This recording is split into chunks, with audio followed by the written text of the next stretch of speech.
Welcome to episode 19 of CharleChats, the Ecommerce Podcast.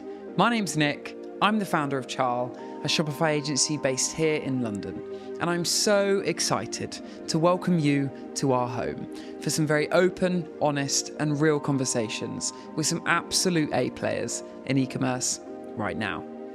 So, without further ado, let's do this.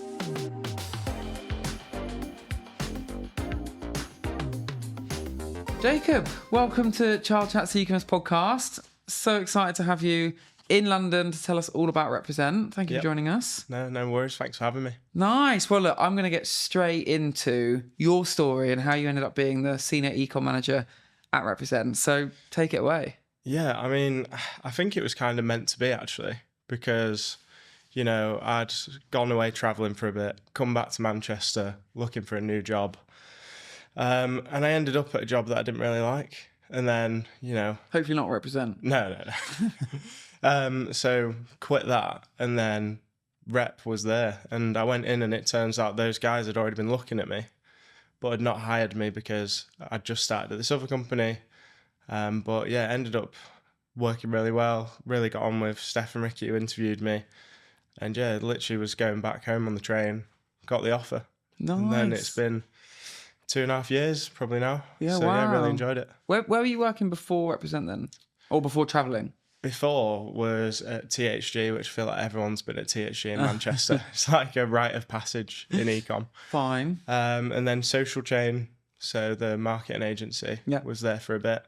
They had all these big publishing platforms where they were driving a ton of traffic, but they were selling other people's product. So then we came and made an ecom team and built brands off the back of those, like Facebook pages and things like that. It was really interesting. Yeah, is that the THG Ingenuity? Is that what it's called? Or is that something different? That's something different. Right. Shows my knowledge of THG.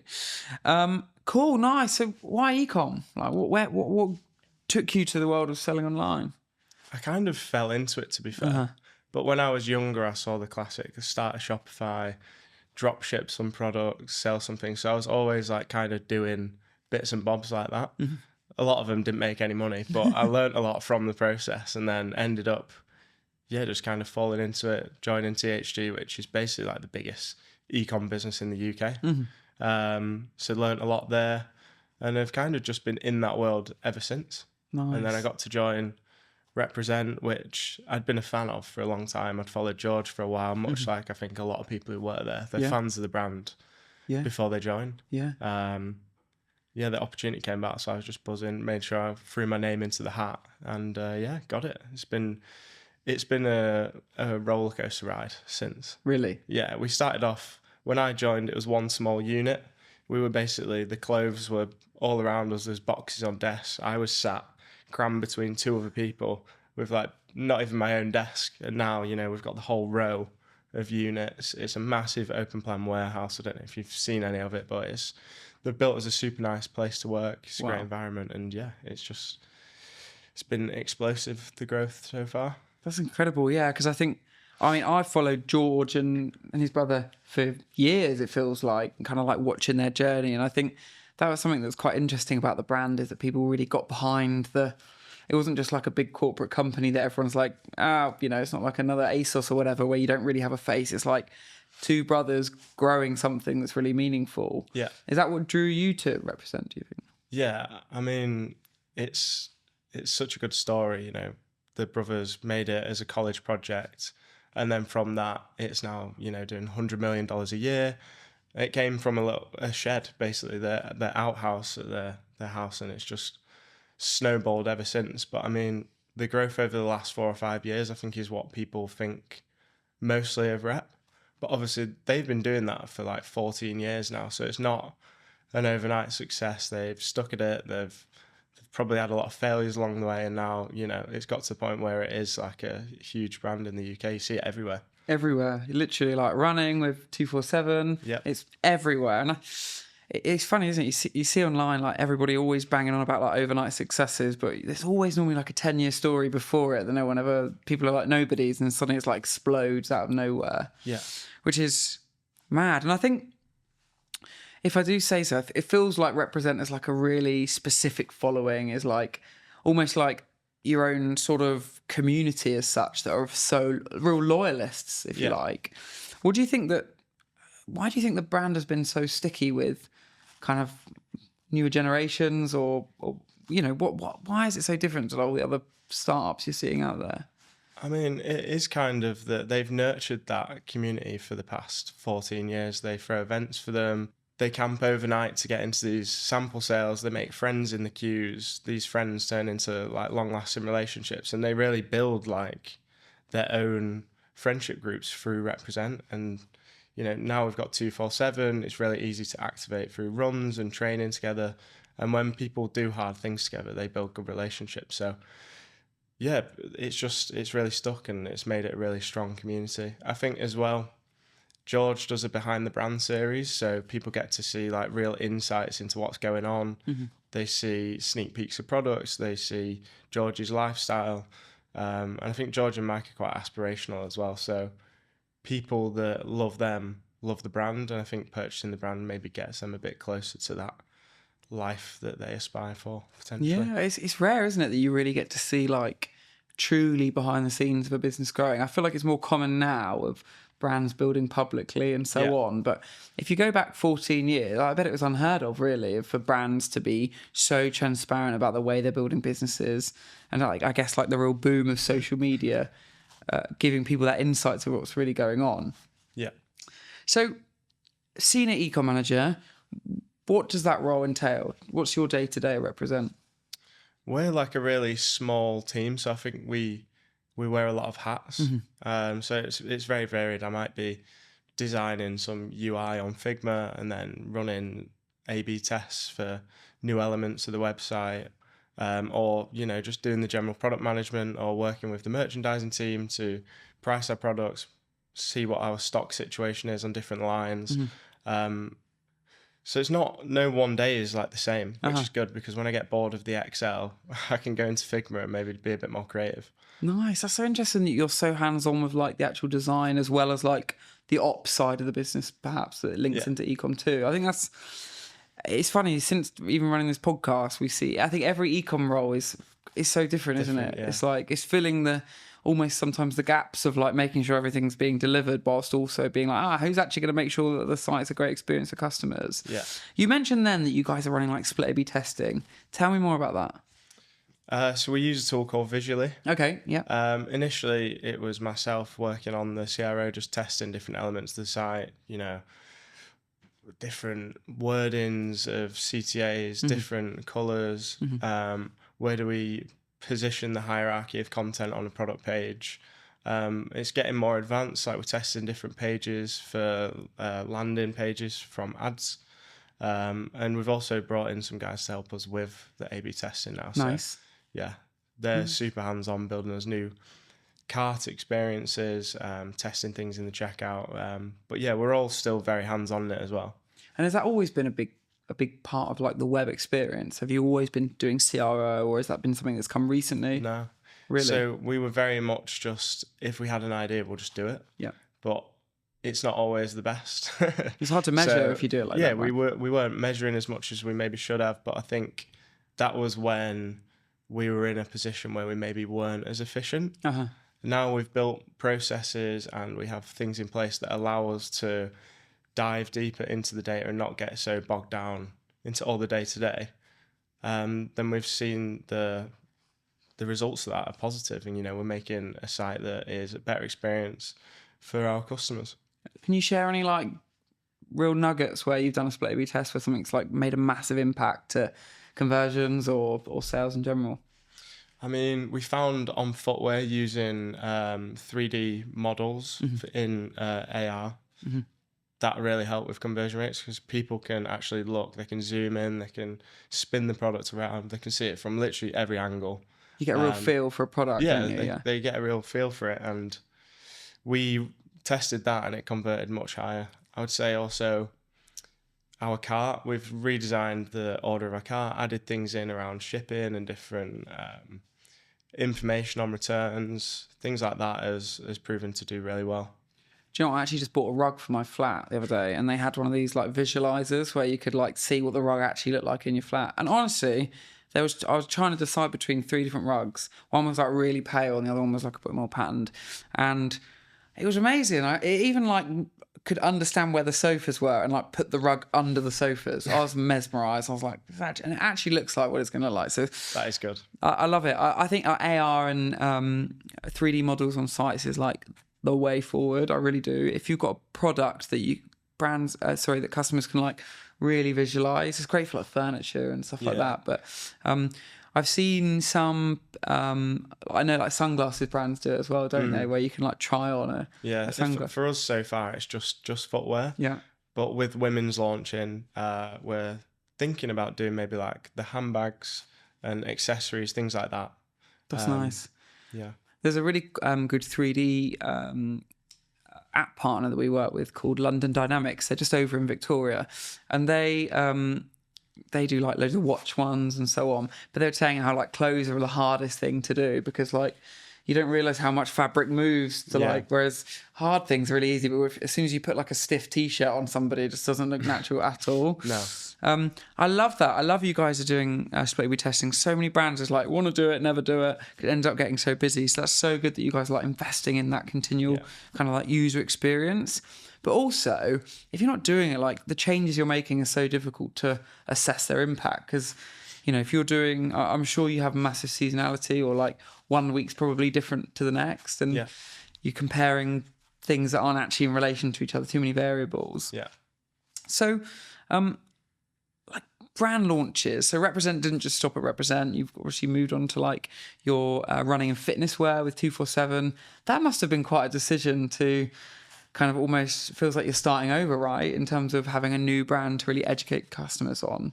Yeah. Tell me about that. Well, I think the evolution of 247 was quite natural. So it was from the boys back in the day. They wanted a pant that they could wear for basically everything, whether they were in the office or working out or, you know, going out. They wanted one pant that they could just wear the whole time, and that was where the 247 pant came from. So they did this huge campaign. It still sells like phenomenally well, and it released years and years ago now. And off the back of that, they thought, okay, like maybe we're onto something here, more premium activewear. So it really started just from one product, and it wasn't. They didn't go after the intention of starting a sportswear arm of the business, but then naturally, George, Mike, the guys, they all worked out. So then, one of the things that they always say is they want to be able to wear everything and it be Represent or 247. So yeah, it was quite a natural progress for them, and it's just taken off. So when they brought out the 247 pant, was that under Represent at that point? It was, yeah, but it was called the 247 pant. Obviously 24 hours a day, 7 days a week. Yeah, and then that's evolved to be its own like almost sub-brand, if you like. Yeah, it's its own arm of the business now. It's the fastest growing part of the business as well. It's doing, the numbers are crazy, and it just keeps on getting bigger and bigger. Oh, literally, if I go running in Battersea Park, it's just everywhere. Like, you just see it wherever you go. Well, it's perfect timing as well, because running and just being active in general, I feel like has blown up seriously over the past 4 or 5 years, something like that. So yeah, timing was great, and it was a great product. Yeah, nice. And you mentioned that from the early days, you guys have been doing like events and meetups and sample sales and whatnot, but like, I feel like everyone's doing a running club these days. Is that something that you guys have done or doing? We're doing a run this weekend, actually. Oh, yeah? Yeah. Nice. For the Manchester Marathon, so shakeout run. We don't do a run club per se, but we do host lots of different runs, usually around, we're activating because of a product. So if it's the new 247 archetype footwear that we release, which is a runner, we'll do something around that. Yeah. Or, you know, the marathon series, so we'll be doing shakeout runs across the country for the marathons. Did it in LA as well. Nice. So yeah. And when you guys are doing these activations, is there things that you guys are like, it might not be your department, but I'm going to ask you anyway. Is there things that you're like really measuring, or is it more like brand building, community, or is it like we want to see a spike in sales, or we want to push one particular product more, or how do you guys like vision it from a strategy perspective? I mean, it's definitely not me planning the events, so I'll try and speak on behalf of those guys, but I would say it's more of a community piece. We want to see people coming, turning up, like giving them a really good experience back. They've bought our products, so we want to do something cool for them, whether it's hosting at one of the stores with ice baths and, you know, a bakery and free recovery, like boots and things like that. Everything all free, just give it to them. We really want them to come and just join in and get people at our events. So it's like that real like top of funnel strategy, if you like. And actually, I think, sorry to cut you off, but on the back of it, I think it does lead to sales as well, because when you have hundreds of people running through Manchester city centre at 6 a.m, stopping cars and things like that, people see the brand. Yeah. So off the back of it, I mean, it probably resulted in sales. Yeah, but also I think from outside looking in, it feels like represented like a big mission, right? In terms of like delivering a real strong message to your consumers. And actually, I mean, not everything can be measured to the pound, can it? Actually, it's just like we want to be doing stuff, want to be seen. And I mean, it's impossible to actually go, right, yes, we did this event and then we saw a 10% increase in sales. And I guess it kind of loses that brand essence if you get too like commercial with the way you're thinking about these types of things. Yeah, I think it's a balance that we always like struggle with, that brand versus like commercial goals. I think our boss, Steph, he's very much brand. Like everything has to be for rep and protecting that brand image. And then other like members of the team, we might want to be more commercial with it. So it's hard to find the balance, but I think so far we've done it pretty well.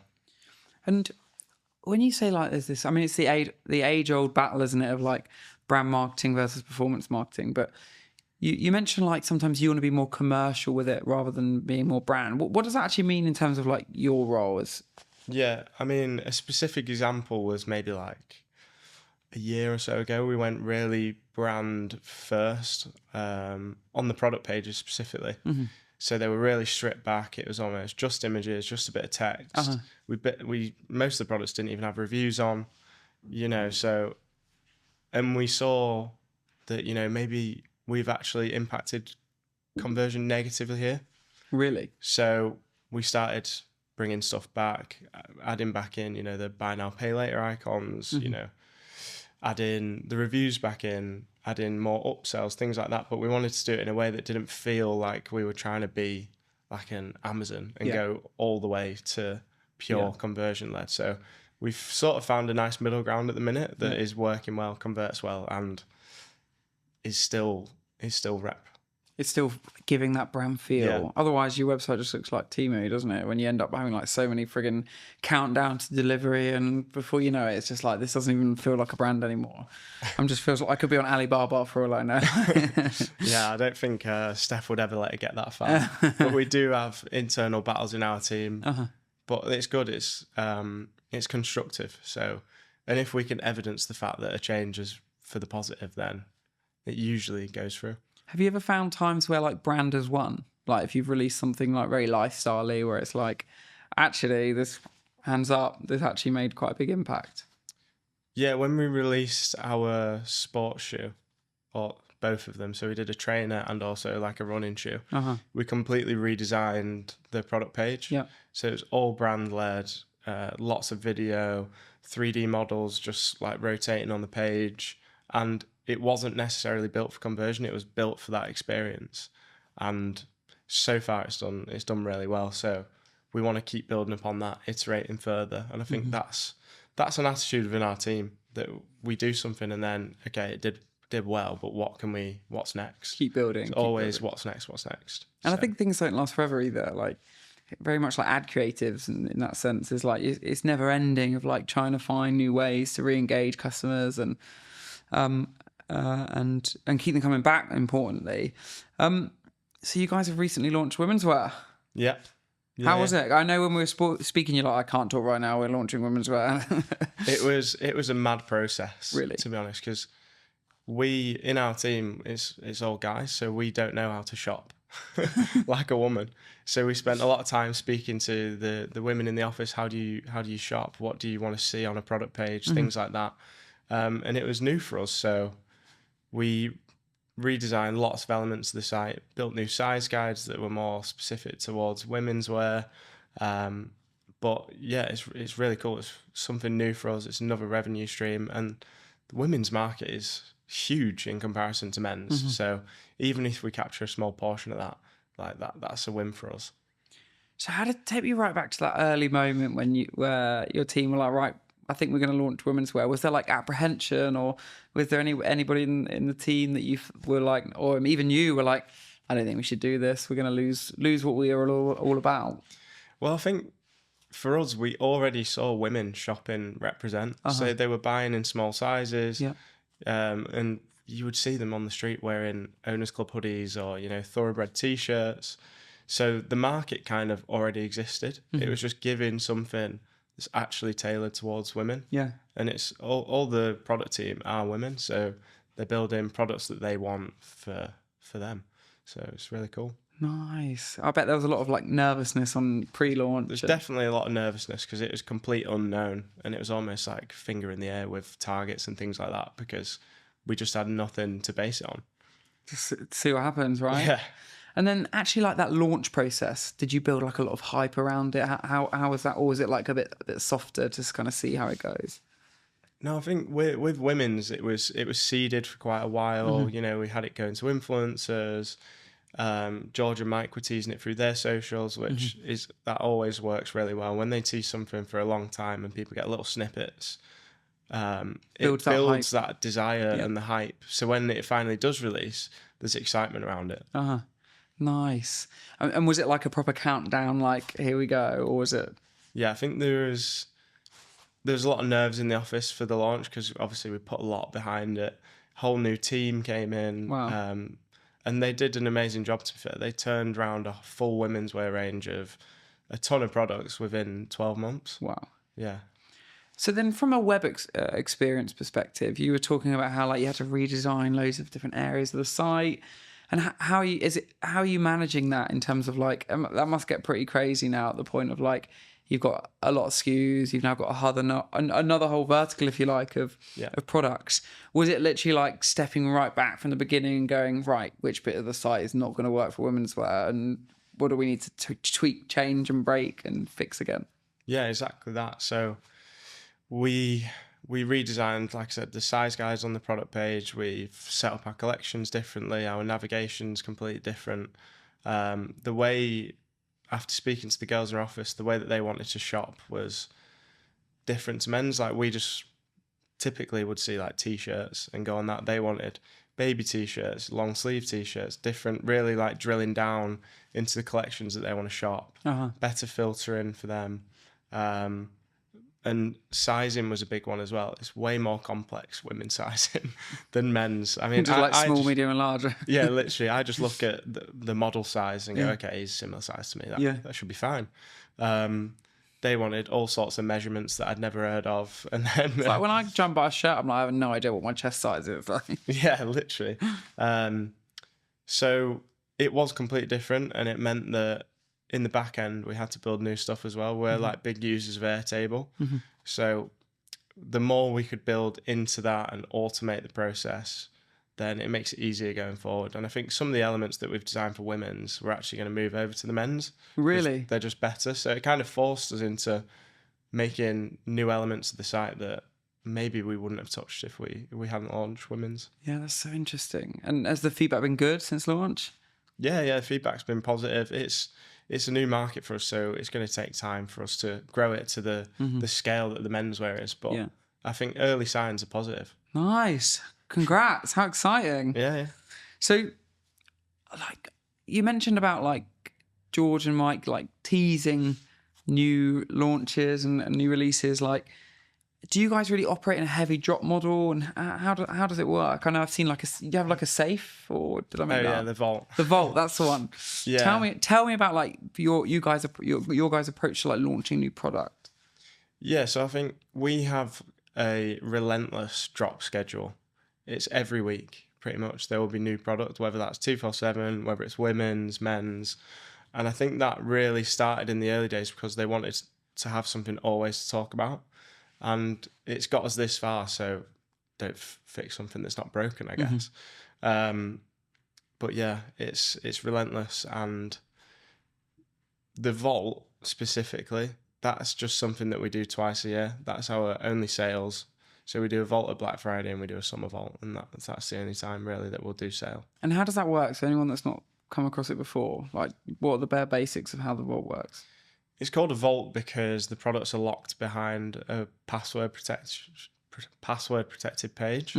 And initially that was used, well, it's still used today actually, to just get that customer the first party data that we want. Because to get that password, you've got to sign up, you've got to join our loyalty program, and then once you're in, you get early access to the vault, so on. So, and exclusive prices and things like that. And it's really good for driving that CRM database.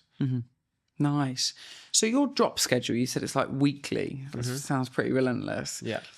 What does the marketing look like for that? Is it like the same times each week, or or is it kind of like quite sporadic? And how do you even shape that kind of model on such scale? Yeah, I mean, there's some things that stay the same and other parts differ. So the stuff that is always constant is the release time. It's always a Wednesday. It's usually 8 p.m.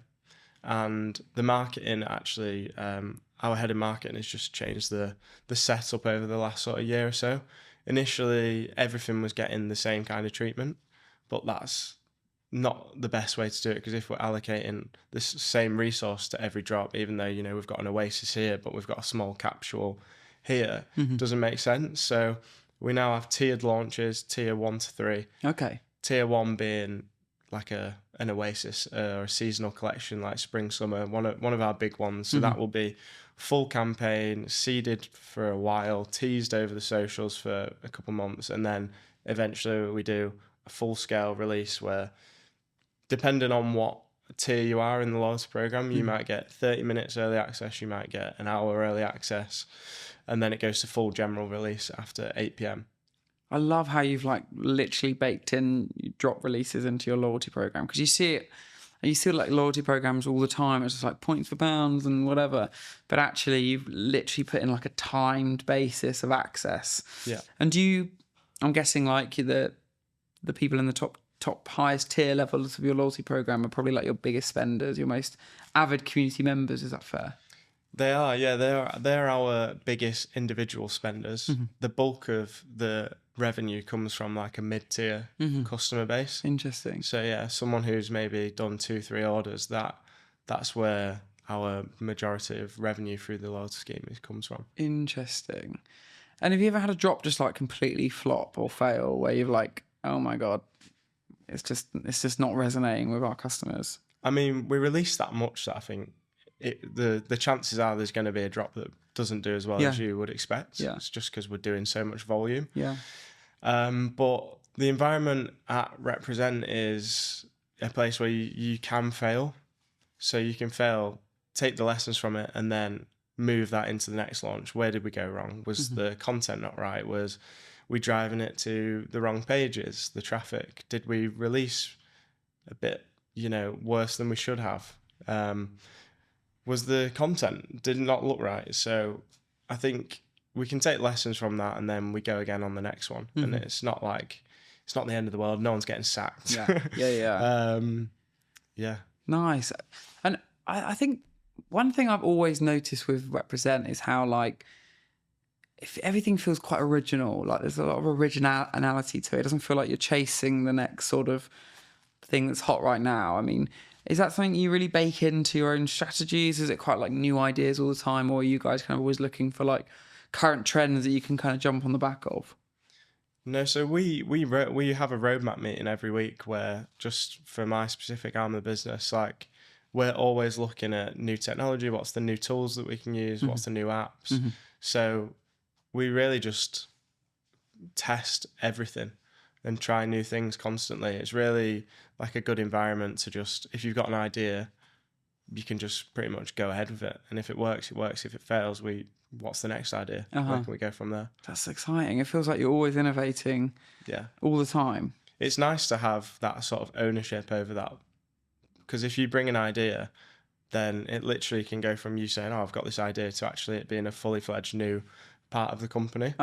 So recently we started our pre-loved marketplace. Okay. So it's called Archive, obviously, because it's old archive stock. And that has allowed the community, we're buying and selling through their own through Facebook groups and WhatsApp and Discord and things like that.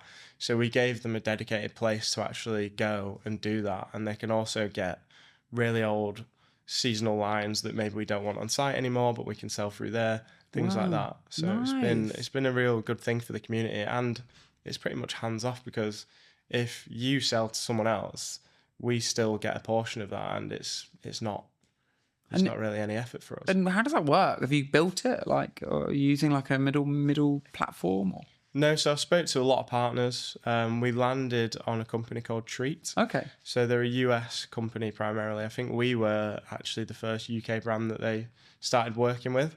So that had its own issues that we had to try and resolve, but we got there in the end. And it's a marketplace, a bit like Vinted, but it's branded in our own style. We didn't want it to look exactly like Represent, but we wanted it to feel like its own marketplace as well.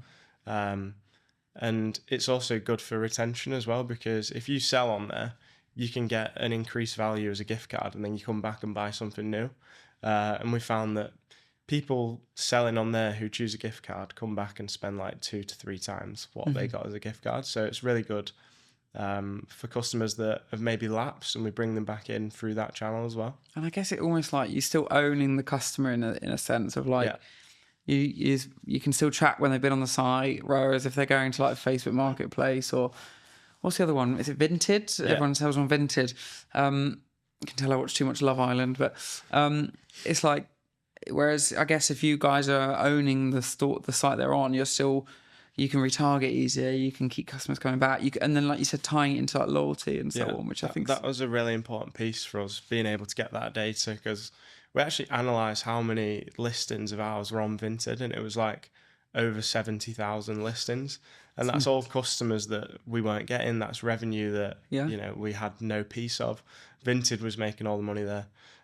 So basically, we wanted to take back ownership of that, and it's good for the planet as well. So we create things, so we've got to be responsible for what we create. We're actually putting stuff out there.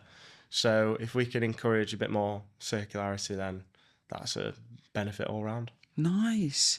So you mentioned that you're experimenting with AI, as it seems like everybody is right now. I mean, I feel like there's not an app on my computer that hasn't got like a new AI icon on, like, even on my bloody WhatsApp. But I mean, is this something you guys are really focusing on bringing in, or is it already there? Yeah, so I think my team would definitely call me like the in-house AI nerd. But we use it in our Airtable. We've recently got a new tool called MFAS, which I think has been really helpful. We've built our own custom OpenAI assistants that can do specific tasks for us. Wow. So within our Airtable setup, a lot of it we try and automate as much as we can. And a task that was really like a time sink that was a bit annoying to do, to be honest, was building out the size guide. So in our app, we used to have to get the HTML, swap out the sizings within the HTML, and then put the code into a meta field and then sync that to Shopify. And it was just long. So we built an assistant that does that for us now. So as soon as the data is within Airtable, it syncs, the assistant writes the code, and then we put it into the meta. Well, it automatically goes to the meta field and syncs straight to Shopify. Nice. So that saved us hours and hours a week. And what does MFAS do? MFAS. So they're these Swedish guys, and they built kind of like an AI-powered PIM. Okay. We don't use it as a PIM. We use it for our translations. So originally I'd built an OpenAI assistant that did all of our translations on the website. From necessity, really. We had signed with this agency that had promised that they could do all these translations for us. We sent them 50 grand, and then we quickly realised, actually, these guys can't do what they've been saying. And they'd never worked with Shopify before, which they told us they had. And we were just like, oh, God. But through a stroke of luck, the money actually bounced back to the account. And I got a message from our finance team saying like, oh, should we try pay this again? I was like, no, absolutely not. Let's not do that. That was a blessing. So it was. And then I just said to Ricky, my boss, can I just like look into this AI thing? I think I can make something here. Just built a custom assistant for us that's like linked into our sheets with an API. and it managed the full translation of, first we did German, and yeah, instead of 50 grand, it probably cost us 2 grand. And that was with me making mistakes as well. So wasting credits, things like that. Yeah. And but they were like, Jacob, Jesus, you've literally just saved us like nearly 50k. I was thinking, how can I sell this tool? Yeah. But that's amazing. I feel like not many people have that knowledge yet in terms of like building assistants out. And yeah, I don't think I did at the start. I kind of just got a bit deep into it and spent like a month making it. But to go back to MFAS, they've basically done that, but much more refined. It's got its own interface and things like that. So yeah, I've been working with them now for probably only a month, but really impressed with it. And nice. It manages all our translation information now. That's so exciting. I think data, like even at the agency when we're doing like data migrations, it just like makes life so much easier because you can just give it context. I remember like it was years ago when we were doing like Magento migrations and whatever, and you'd be sat there in spreadsheets doing like VLOOKUPs and all this stuff just to like, whereas now you're just like, I've got this spreadsheet, can you fix it? It's like done. You're like, I think is it right? I hope it's right. You just trust it. That's awesome. I mean, I'm sure I know AI is going to come in and take over more of what we're doing. But do you think content is going to be affected for brands like Represent, where there's so much originality to it? I mean, are you guys using AI to create content right now? No, not the content. I think there's so much control from George specifically around the content that I don't think he'd ever let AI take it away. And AI can't be as creative as the content team that we've got. They create the coolest campaigns, they've got the best ideas, and they know the brand better than AI ever could. So right now I'd say no to the content, but you know, as it gets better, who knows? I also think it can be good for like, I always think that AI is great for like the idea curation phase of anything. It's like, here, I've got this idea, can you tell me what it might look like? I think that's quite like a nice phase, or to like actually create some inspiration for like, I don't know, some future campaigns. If you're feeding it prompts where you've got the initial concept, I think that's when it's really good at like helping you do the boring bit where you've got to sit and unpick it all. Whereas I think like the reliance on it for actual idea creation, I mean, you need to go on LinkedIn, it's just like a sea of crap, isn't it? Yeah. It's just like, I don't even read it anymore. Reposted posts all written by AI. I know, it's like, it's a mad world we're living in now. Everyone just keeps posting and no one actually reads it because it's all just like waffle. Yeah. I think that's really interesting. How do you think that AI is going to affect the future of e-com? I think it might do kind of like a TikTok-esque thing where generations will start using it for search. So I was speaking to someone the other day and we were talking about maybe there'll be like SEO for AI engines eventually. So it's already out. It's already there, yeah, literally. Oh, wow. I love SEO. It's like one of my, I mean, we do offer SEO as an agency, but it was how I grew my own business, is SEO really.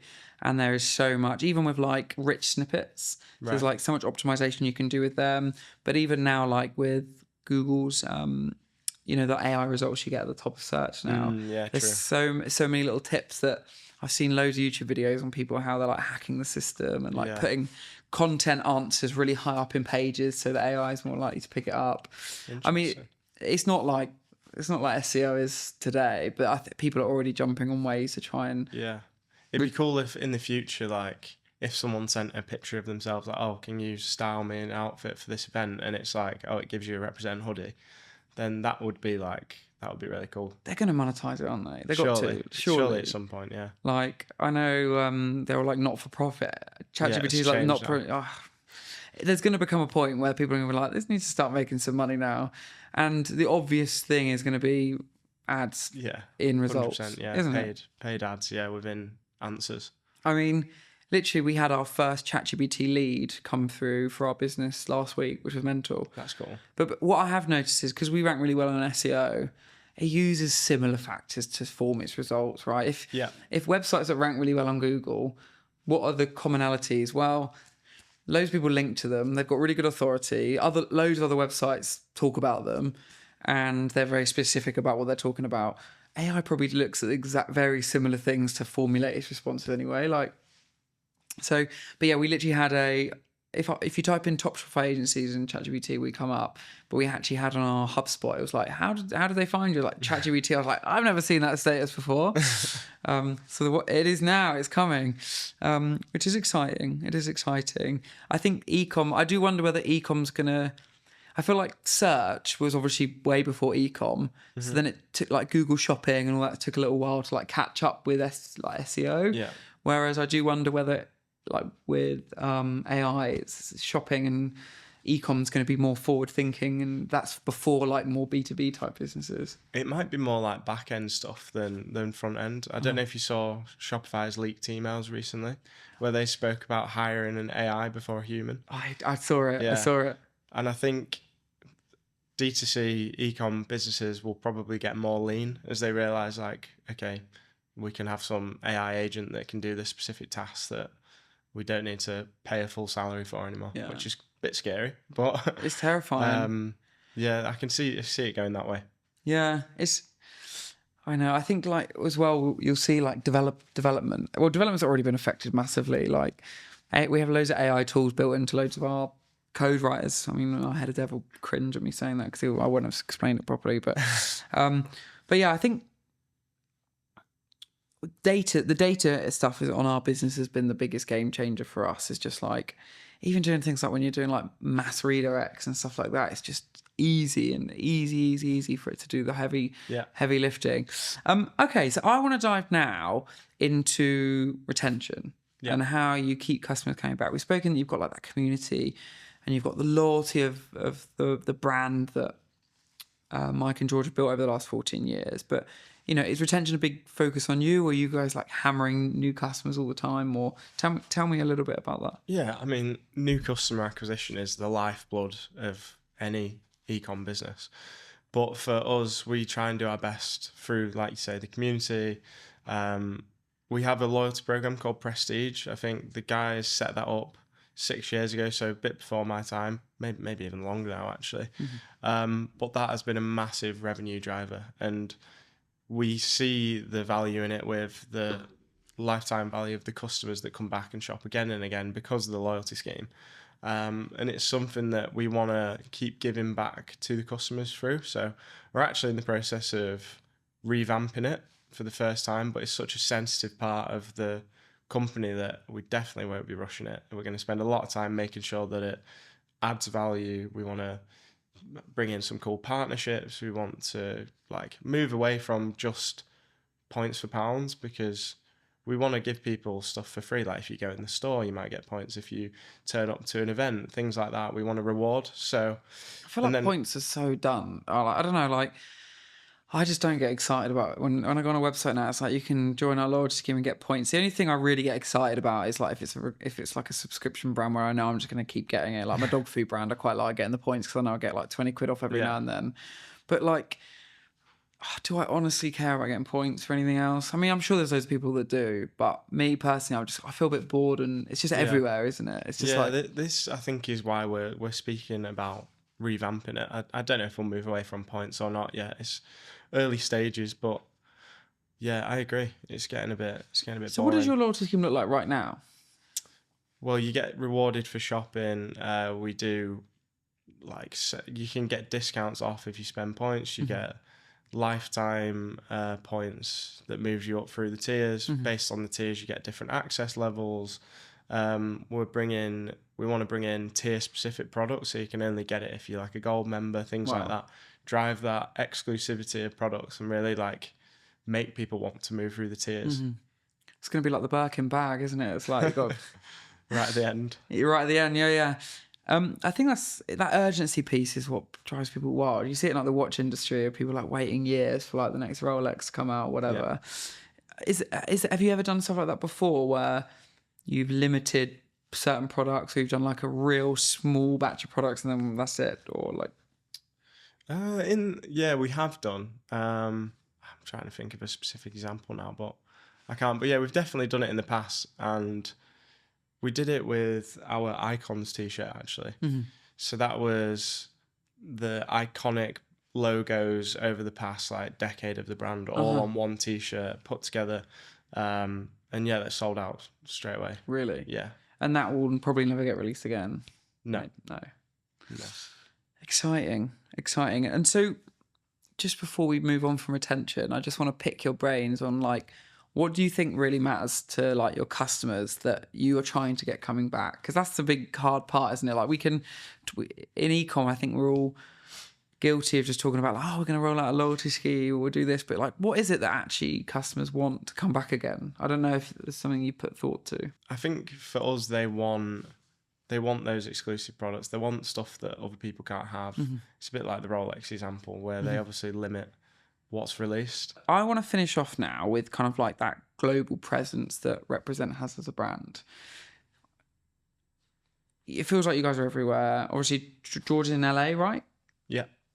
Tell me about like the international plans for the business and where you've had success before and what the future looks like.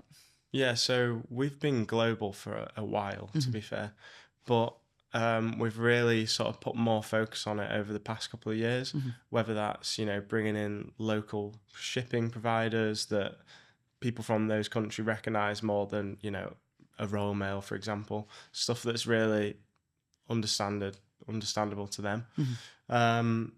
We've also been translating, so localising as much as we can. Specifically, we've got German, French and Spanish. So we prioritise countries with like a lower English proficiency. So we have a big Dutch customer base, but they're obviously very proficient in English, so it's not really worth translating. So they're the main ones, and yeah. And when did you start really, putting some time into like translating sites rather than just having everything in English with a different currency? Probably when we started with the AI stuff. Which was what, really, last 2 years, you reckon, or last year? Yeah, so about a year ago, because that allowed us to move fast on it. It allowed to, because traditionally you're having to hire someone to physically write the translations and things like that, and it would be expensive. It would take a long time. And it's like maintaining it as well, isn't it? Yeah, maintaining it is probably the hardest challenge. But then when we got these tools that became available, it made it a lot quicker, a lot cheaper, and we were able to manage it ourselves. So we knew that like it's still holding that brand across the translations as well.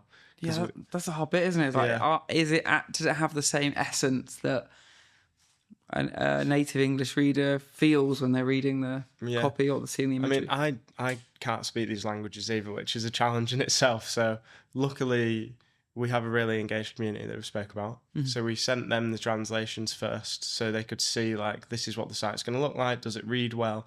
And we found that, although it was correct in German, they were like, we don't actually like use some of these words anymore. They're kind of like old German. And then we brought it back to like, they were using hoodies, for example, which is an English term, but they use it in Germany, and we were translating that first, and then we brought it back, and we was like, okay, so there's a nice middle ground between like English and German hybrid sort of mix based on what their feedback was, and we found that for the other languages as well. That's so interesting. And where do you even go about starting, like choosing which customers you're going to pick? Was it like top spenders or? No, it's more not about how much you spend, but just who's engaged. Who's in the community Facebook groups, who's talking all the time. We have a community manager, Jimmy, that he is in contact with these people constantly. So I just go to him, I'm like, who do you want to look at this? And he picked like a bunch of German guys, and they all read it and gave me feedback, and we had some meetings, and it was really, really productive, and it led to a much better quality of translation for them.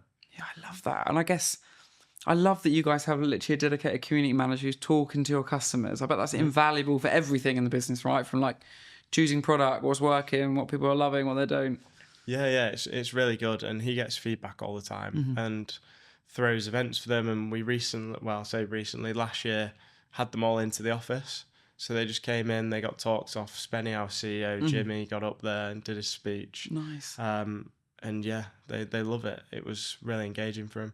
Nice. I love this. And are you guys launching in any like new regions, or is it anywhere getting more attention over the next year or so? I mean, the big focus for us is the US. That's the constant chatter around the office. How can we really explode like we have done in the UK, but in the US? Yeah.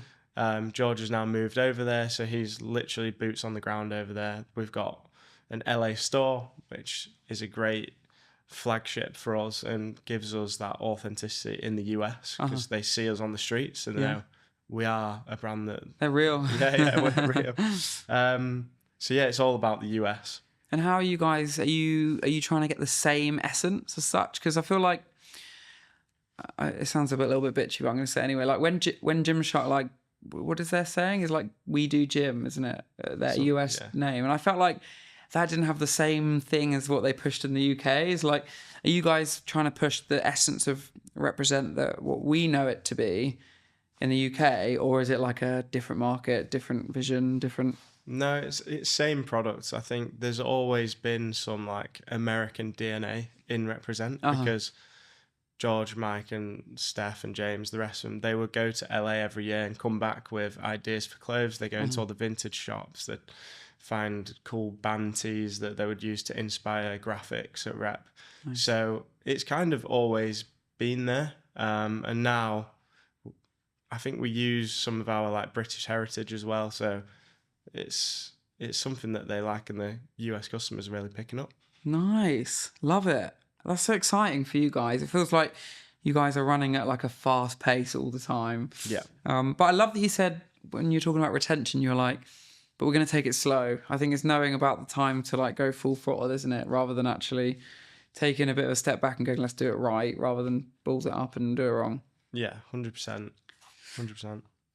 I just want to finish off before we kind of wrap this up on like culture, because outside looking in, it looks like it's a pretty cool place to work and like the culture that you see on Instagram and so on. But I'd love to hear it from you that's, in the ecom team. What does culture represent really, really mean when you're actually in it working there?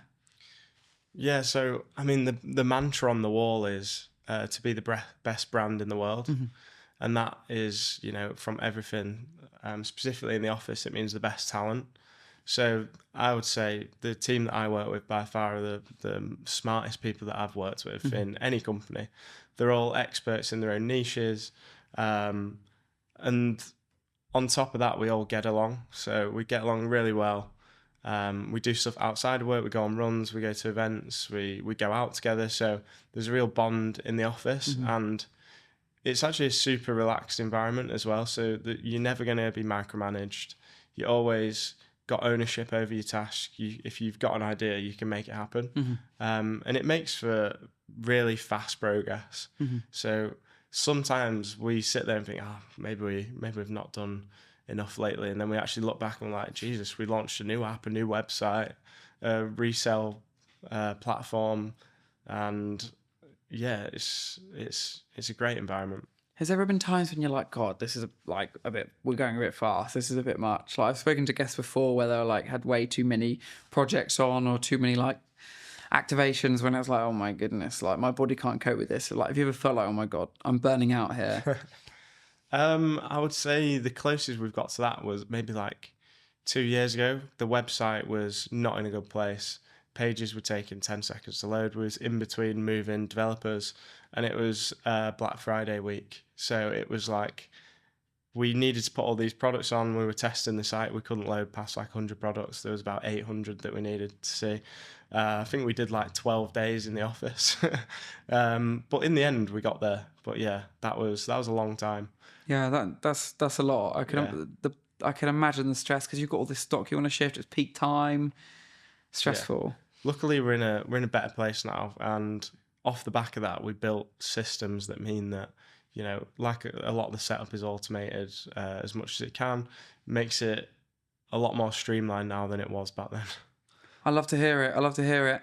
And Jacob, what would be your kind of passing comment that anyone that's going into ecom as an e-commerce manager, any advice you could give any listeners that are like, I want that job one day? I would say just go out and get experience. Anyone can start a Shopify store. And I think that's what Steph and Ricky liked about me, that they'd seen that I was kind of self-motivated, had gone out there and actually made my own websites and things like that. And then just get experience, work at different companies in different verticals. I started off in My Protein and My Vitamins and then at a marketing agency, and now in men's and women's fashion. So, yeah. Love it. Well, look, Jacob, thanks so much for joining me on CharleChats, the Ecommerce Podcast. I've loved diving in to the inner workings of Represent, and I'll be watching attentively for your next phase of growth. Cheers, it's been a pleasure. Thanks. Thank you so much for joining us on episode 19 of CharleChats, the Ecommerce Podcast. What an absolutely amazing conversation on how Represent are incorporating AI and really always thinking about the future. Please follow us on socials and we'll be back again real soon.